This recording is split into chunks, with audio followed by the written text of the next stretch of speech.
Hello, this is a short video of processing an order inside of eManage. I just wanted to kind of show everybody doing an order from an action item and processing it all the way through to a vendor.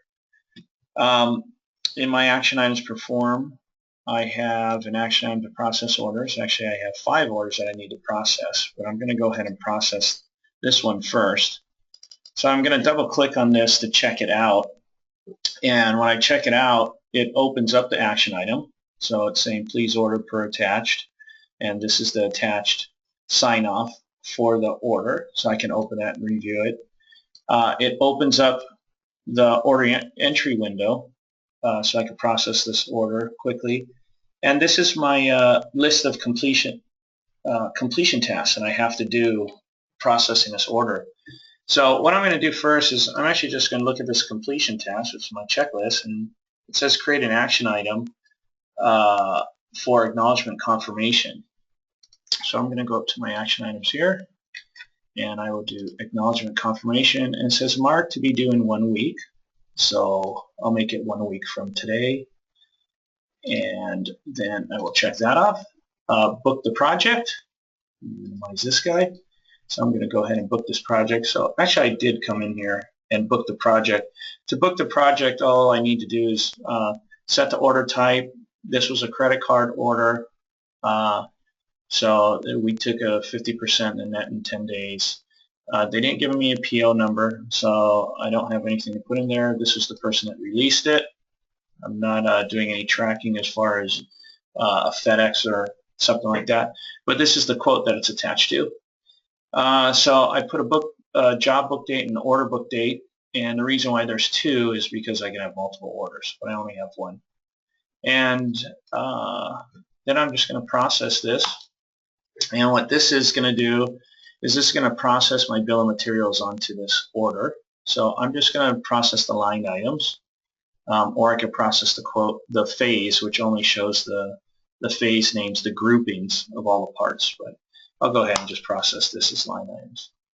So I process my line items. I only have 1 line item here for product, and then I have my contract services, which is my delivery and installation. And okay, so I booked my order, attach installation drawings. The installation drawings, this is just a small item, so we don't necessarily have too much, except here was the quote. So there's not really a drawings for this, but it's part of the customer order for our guys when they deliver it. So that is done, and we put a prerequisite. Our person had, when we're doing these action items, they just wanted a quick reference on who the vendors are. So I'm just going to type KI in there. This is KI project. And I got a due by, this was the process order. So this is where I'm sorry, the acknowledgement confirmation. So this is what I'm putting due by. And I'm going to submit this.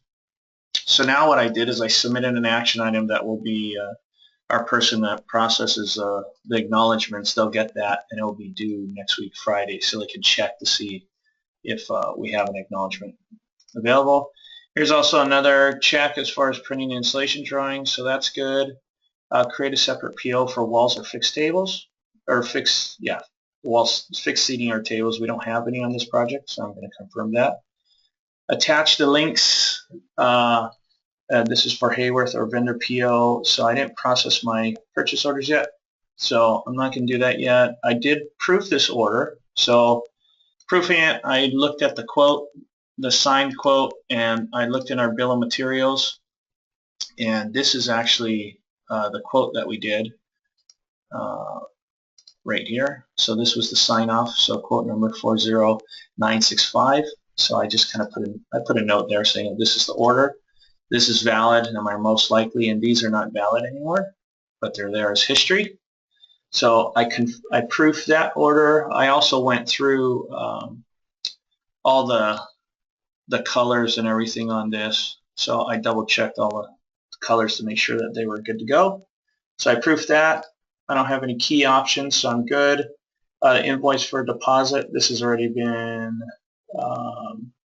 actually, I'll do that right now. It has not been done. Oops. I clicked on the installation calendar. So let me do that again. Action item and invoice for progress. And I'll make this due today.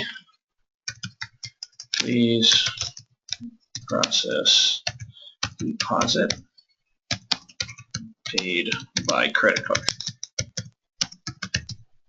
Okay, and I will submit that. That will go to the appropriate person. So that's done. And enter the issue date on the PO. So I didn't process my PO yet. And this is the confirm the most likely and current quote. So I did that already.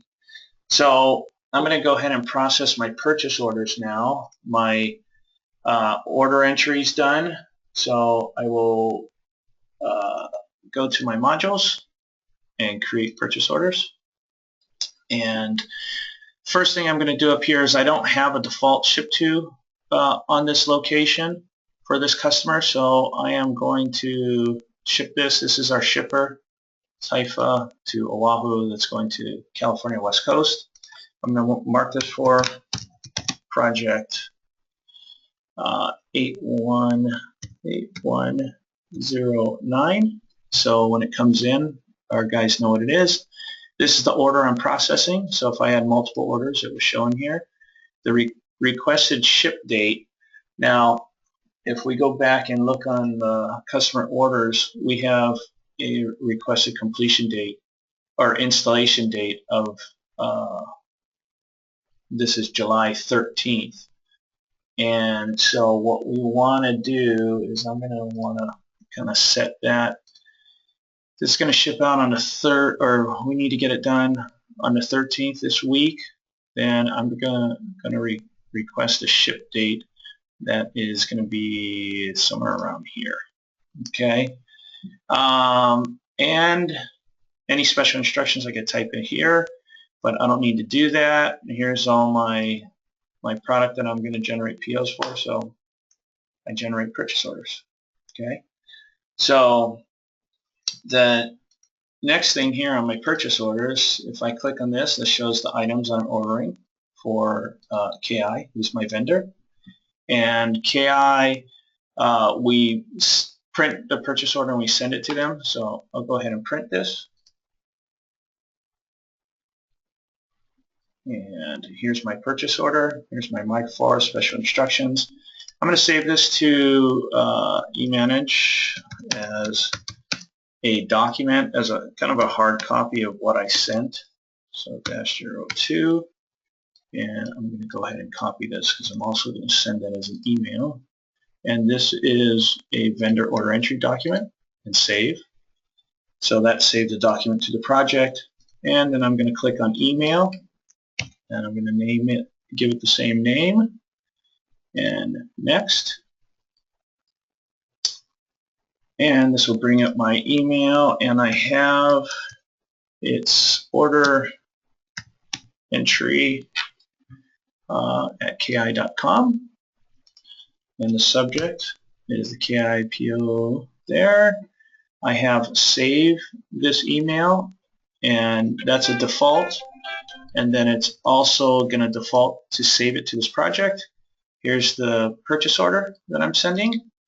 Here's my little note, please process the attached order. Contact me with any questions.